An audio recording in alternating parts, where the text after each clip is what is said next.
Prétendue découverte d'armes dans la résidence de Bouaké de Guillaume Soro. Devenu fou, Alassane Ouattara risque de se promener bientôt nu dans les rues d'Abidjan. Un conseil aux soroïstes. Ne tombez pas dans le piège de cet octogénaire gaga et super menteur qui veut se sortir de l'étau du mécontentement général des populations ivoiriennes et de la sous-région qui se resserre autour de lui.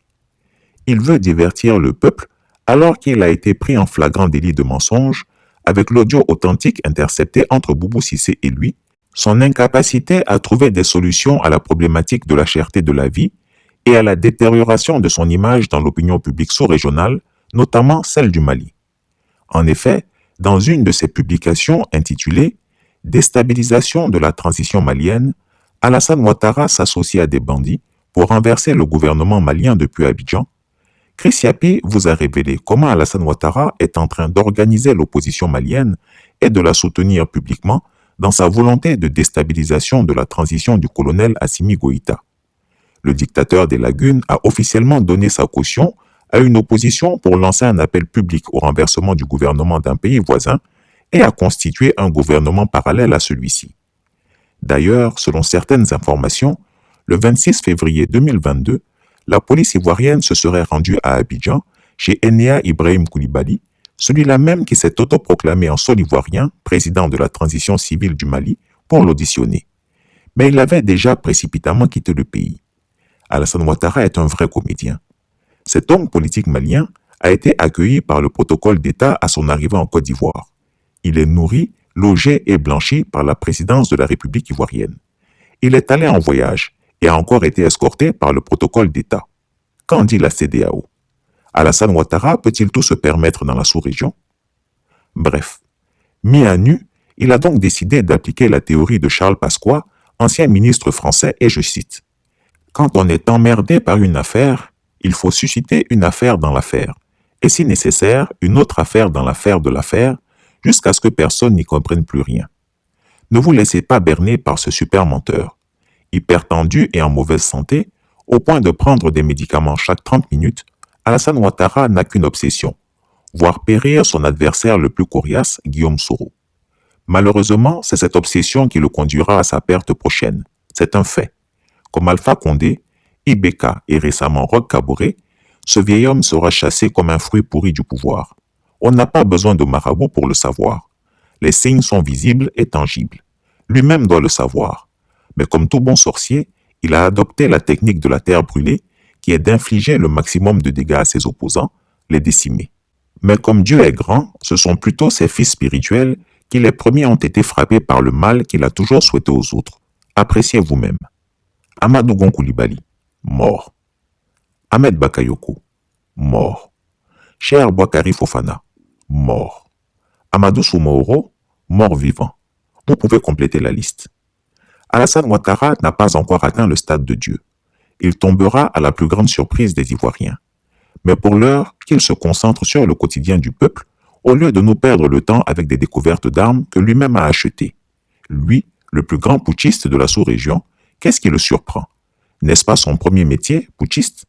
Des armes et des munitions ont été trouvées au domicile de l'ex-président de l'Assemblée nationale, Guillaume Soro. Cette découverte fait suite à une perquisition effectuée hier vendredi par la police judiciaire. Les détails dans cette déclaration du procureur de Bouaké avec Kwadjo Kwame.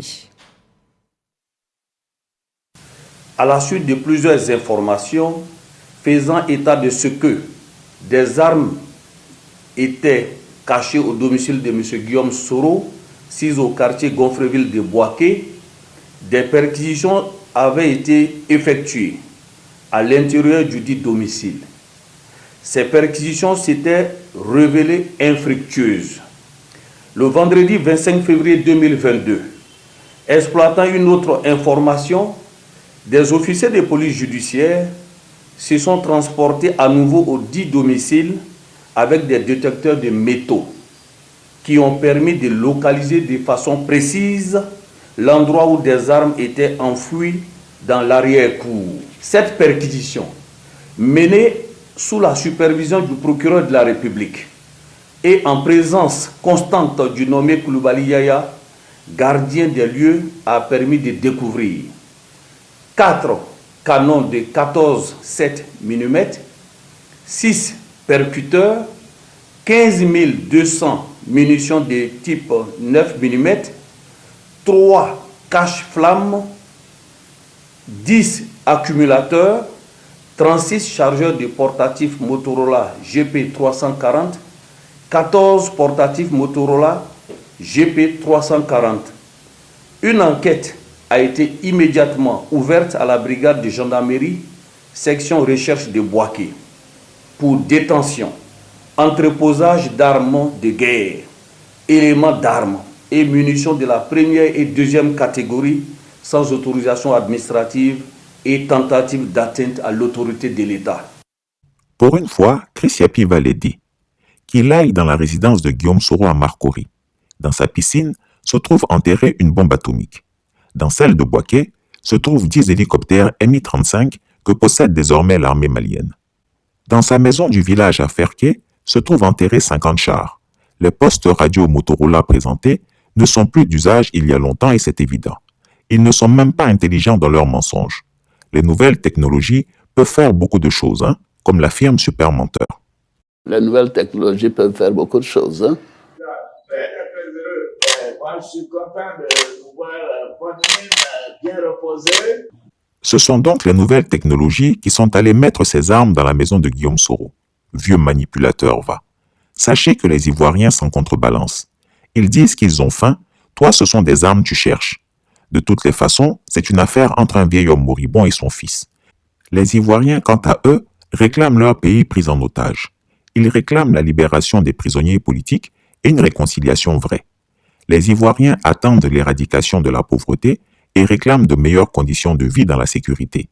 Le peuple de Côte d'Ivoire réclame la chute d'Alassane Ouattara du pouvoir. Qu'il s'en aille de notre pays, un point, un trait. Sa comédie a trop duré. S'il n'y a personne pour lui dire la vérité, Chris Yapi la lui dit en direct et ça ne va pas quelque part. Ça ne chauffe même pas. À l'heure là, c'est la guerre Russie-Ukraine qui est bon. Je s'en vais là-bas comme ça. À très bientôt. À très bientôt. Chris Yapi ne ment pas. Retrouvez Chris Yapi sur son nouveau compte Twitter, ses 2 chaînes YouTube, sa chaîne Dailymotion, Instagram et Mediapart.